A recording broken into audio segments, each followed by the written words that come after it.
Halo, kembali lagi di BYU Channel. Hari ini kita akan membahas tentang ISO.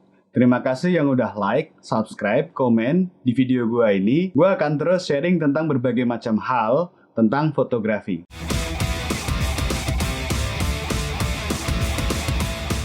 Kalau lu menebak ISO itu seperti dalam ISO 9001 atau 14001, misalnya, lu bener. ISO itu adalah standar internasional yang dibuat untuk mengukur sensitivitas cahaya yang diterima oleh sensor atau film kamera zaman dulu. Film roll itu diproduksi oleh berbagai macam bahan kimia oleh para manufakturer dari film roll tersebut. Masing-masing film roll itu memiliki tingkat sensitivitas dalam menerima cahaya yang berbeda-beda. Makanya dibuatlah suatu standar internasional yang menggabungkan antara ASA zaman dulu dan DIN menjadi satu standar yang diterima oleh masyarakat dunia secara luas. ISO ditentukan dengan angka yang absolut, yaitu 100, 200, 400, 800, dan seterusnya. Makin kecil angkanya, misalnya 100, film roll tersebut akan kurang sensitif dalam menerima cahaya, sehingga dia butuh banyak cahaya yang masuk supaya dapat merekam suatu gambar. Dan begitu pula sebaliknya, semakin tinggi angka ISO-nya, misalnya 800, itu membutuhkan sedikit cahaya untuk merekam gambar dalam kamera kita. Ketika zaman berkembang dari kamera analog yang menggunakan roll film menjadi format digital kamera, ISO standarnya tetap dipertahankan, namun disesuaikan dengan ukuran yang baru. Yang diukur bukan lagi sensitivitas roll atau film kamera, tapi adalah sensor yang ada di dalam kamera. Sehingga para produsen mempunyai standar yang sama. Misalnya, antara Nikon dan Canon mungkin memiliki sensitivitas yang sama ketika menggunakan ISO 100. Jadi di kamera digital yang diukur adalah pengolahan dari cahaya yang ditangkap oleh sensor-sensor tersebut.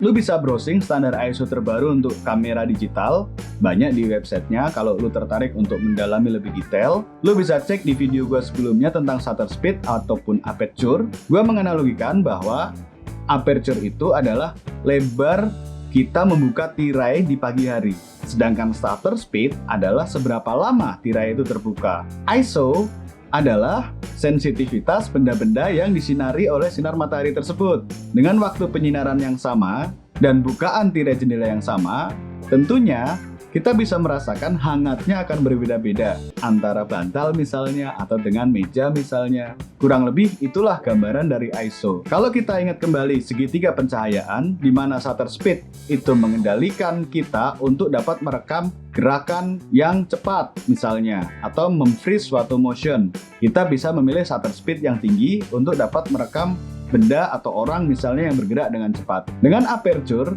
kita secara kreatif, kita dapat menentukan ruang tajam atau depth of field gambar yang akan kita hasilkan.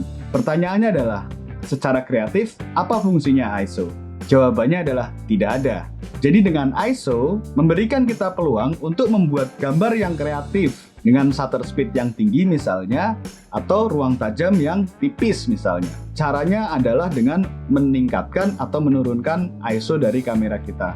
Misalnya kita mau memfoto di dalam ruang dengan mode aperture priority. Kita memilih f3.2 dengan ISO 100 supaya ruang tajamnya semakin dikit. Tapi masalahnya objek yang kita foto misalnya anak-anak yang sedang bergerak. Ketika kita set dengan angka tersebut, maka secara otomatis metering yang ada di dalam kamera akan menentukan bahwa shutter speednya harus 1/15 detik. Tentunya akan susah buat kita memotret 1/15 detik karena pasti akan ada kemungkinan goyang yang pertama. Kemudian objek yang bergerak akan susah kita tangkap. Kemudian bagaimana caranya? Dengan target aperture f3.2 dan shutter speed 1/125 misalnya, maka yang harus dilakukan adalah kita meningkatkan ISO kita misalnya ke 500 supaya kita dapat mencapai shutter speed 1/25 dan aperture tetap di 3,2. Namun masalahnya, selalu ada imbal balik apabila kita akan meningkatkan ISO. Kompensasinya adalah semakin kita tingkatkan ISO,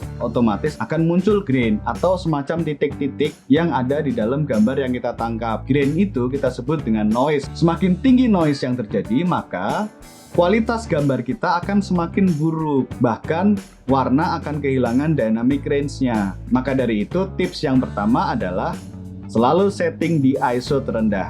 Di kamera DSLR sekarang juga ada settingan sensitivitas ISO secara otomatis. Lu bisa tentukan berapa maksimal ISO yang akan dipilih. Coba lu perhatikan foto gua berikut. Ada beberapa foto gua ambil pakai Nikon D7000 yang usianya mungkin udah 10 tahunan. Coba perhatikan gambar ISO 100 berikut ini. Kemudian ISO 200, kemudian 400, kemudian 800, kemudian 1600, 3200, 6400, dan terakhir adalah H2 untuk di Nikon atau sekitar 25600 ISO. Lu bisa lihat semakin tinggi ISO-nya, ketajaman foto itu akan semakin berkurang.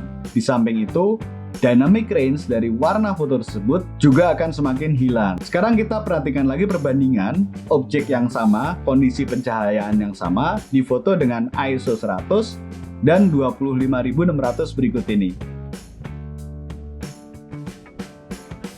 Jadi itulah fungsi ISO. Secara kreatif, dia tidak memiliki peran apa-apa.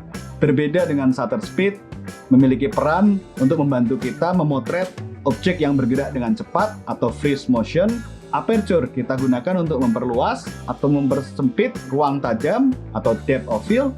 ISO membantu kita untuk mencapai shutter speed atau aperture sesuai dengan kreativitas atau keinginan kita. Itulah fungsi daripada ISO.